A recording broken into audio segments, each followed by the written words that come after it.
The reason they come through in dreams is because you're more accessible. We are our own worst enemy, and our mind gets in the way of them being able to communicate. And when you go to sleep at night and you're thinking about how they died or them being sick or the suffering that they go through, and that's the last thing you think about, and then you say, gee, why don't I get any signs when I'm asleep? Well, because you just put a wall up by doing that. You have to put up a picture of them happy or at a younger age and say, I'm ready for a visit, and go to sleep. And you keep doing that until they're able to access you. It's not that they're not there. It's that you act as the block between the living and the dead. And I know we don't want to hear that because we want it to be in someone else's hands. Fix it. You do it. Get me there, which is why people come to mediums often, because we can bypass a wall. So when you go to bed, a lot of smiles, a lot of good memories. Dad, I'm ready for a visit. Mom, I'm ready for a visit. Go to sleep and let them in, especially around Mother's Day and Father's Day. They're always with us on those days. Come on, Joe, you've heard me say it enough. How do you know if it's a dream or a visit? You can just tell. Is this a trick question? I don't know. Because a dream is a dream, like lollipops and butterflies, and a visit is real. Like, you can tell. How can you tell? See, this is why I'm not the medium. Because your soul recognizes their soul. Oh, okay. It's a soul level issue. When you're having a dream about them, you don't wake up angry that you were woken up out of the dream, that you were pulled away from them.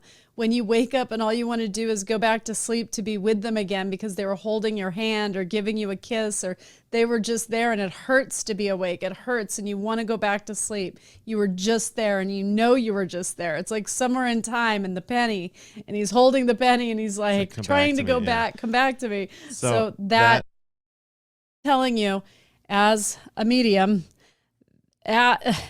the only way that they can access you is if you get out of your own way, and that involves you feeling happy more often when you think about them than you do sad. If all they make you feel is pain, they will pull their energy back and stop coming around because they don't want to get you stuck in the moment they died. And I get why the living hold on to that too. I completely understand. We hold on to the moment of death because it's the last thing that tethers us to them. So we hold on for dear life to the moment of death and trying to understand it because it's the last time they had a heartbeat. It's the last time they were here. And I get that. But you have to learn how to let go of that line and hold on to their soul.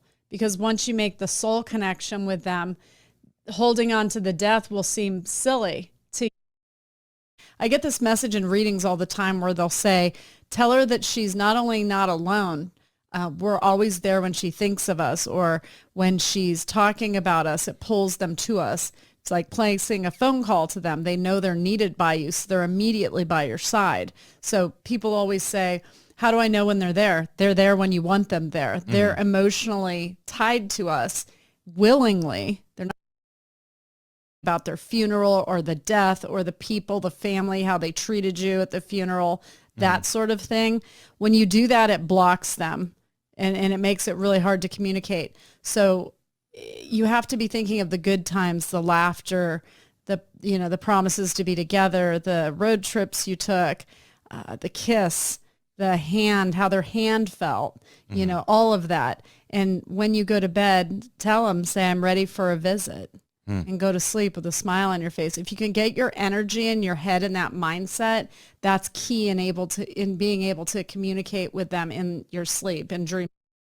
We'll say, live for me, like you're my surrogate.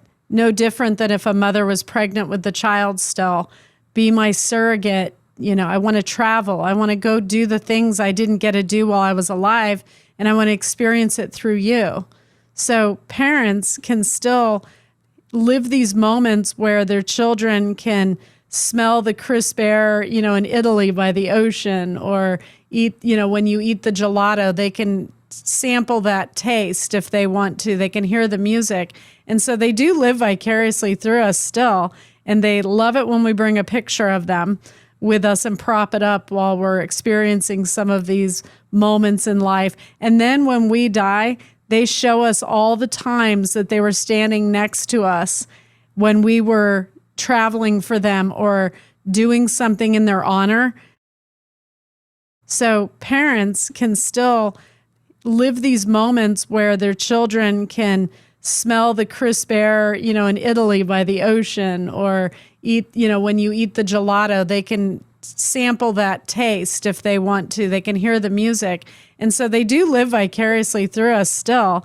And they love it when we bring a picture of them with us and prop it up while we're experiencing some of these moments in life. And then when we die, they show us all the times that they were standing next to us when we were traveling for them or doing something in their honor where they were next to us that whole time. They love hearing stories about themselves. And if we only are sad and suffering when we think about them or look at their picture, they'll actually pull their energy back because they think you feeling them there is hurting us. So when we laugh and when we tell funny stories about them, they love the funny stories, especially during the holidays around the family dinner table. When we tell those stories, they love it. They live for that. That's their favorite. So not with a loss of child, which I believe is the hardest loss Definitely to endure. I still have trouble. I guess not trouble. It affects me greatly when I do readings and I'm bringing daughters through.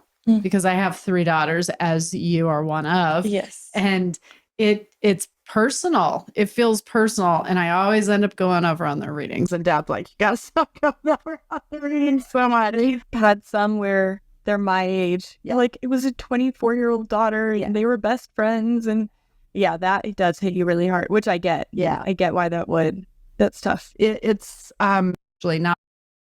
Sure. So when you go to bed, a lot of smiles, a lot of good memories. Dad, I'm ready for a visit. Mom, I'm ready for a visit. Go to sleep and let them in, especially around Mother's Day and Father's Day. They're always with us on those days. Mm-hmm. They get so excited. They're like, what are we doing this year? They want to do the same things that made them happy before. So if you're missing your mom or dad at this time of year, Dad would want a barbecue and all the family around and his wife to make her famous potato salad or something. And right. So do something for your parents that they enjoyed while they were alive, or watch their favorite movie. They're always here for it. They're like, I'd love that. Let's do that. So in other words, there was a cake, and if people keep in mind that they can shift their energy on the other side and that they're not the same person they were in life exactly because they lose their issues. Like if they were raised during the Depression and it was more about working because they wanted to put food on the table instead of holding your children. We have to understand that was because that was the time they were raised. It's not that they didn't love us. So that you have to change your perspective, shift it, and then realize that they as well have and would be more affectionate now. And they always say, I'm going to try and help you from the other side to make it up to you. I'm going to be there for you now. So that's important. How can we encourage them into our lives? How can we be open to it? They don't even need encouragement. They're there. They're actually usually very frustrated that they'll send people a sign and the person will go, wow, that perfume smelled just like my mom's. And then they'll go, oh, but it couldn't be. And they'll explain it away. And they're just like beating. They'll go, oh, but it couldn't be. And they'll explain it away. And they're just like beating their head against the wall going, I'm trying to give you what you're asking for from me, and you're not hearing me. So I just always ask people to keep an open mind and to let your spirit be as strong as your mind, because if you overthink things, you miss a lot of it. Yeah. So take notice of the smells and the sounds. Old men liked the cigar smell. A lot of grandmas, the perfume, because that was identifying marker for them. Sound, definitely. Books, songs, things like that were directly tied to the deceased will keep coming up. But I know good people die to inspire the world. He was one of them, unfortunately. That's what it cost for all of the rest of us to have an awareness. It is our emotions often that will block them from being seen by us or communication if it evokes sadness in us in a deeply profound way where it alters our life, where it's affecting us in that way. They can deal with us being sad. They understand that. But if every time after you died, you came around your child and your mere presence caused them to fall apart or not be able to function in life, you'd pull your energy back. That's what they do. Yeah. So that's why she woke up. And when you wake up and you're that upset or that emotionally rattled, that's the difference between a visit and a dream. And before you go to bed, it makes it a lot easier for them if you say, put up a young picture of your dad, the way he looked in the apparition, and say, Dad, we had a great life together. I love you. I still want you to be part of my life. I'm ready for a visit. And just smile and go to sleep. And the more that you do that, the more you open up that communication between the two of you so that it's more frequent. And once they see that their presence in your life actually brings you joy, they come more often.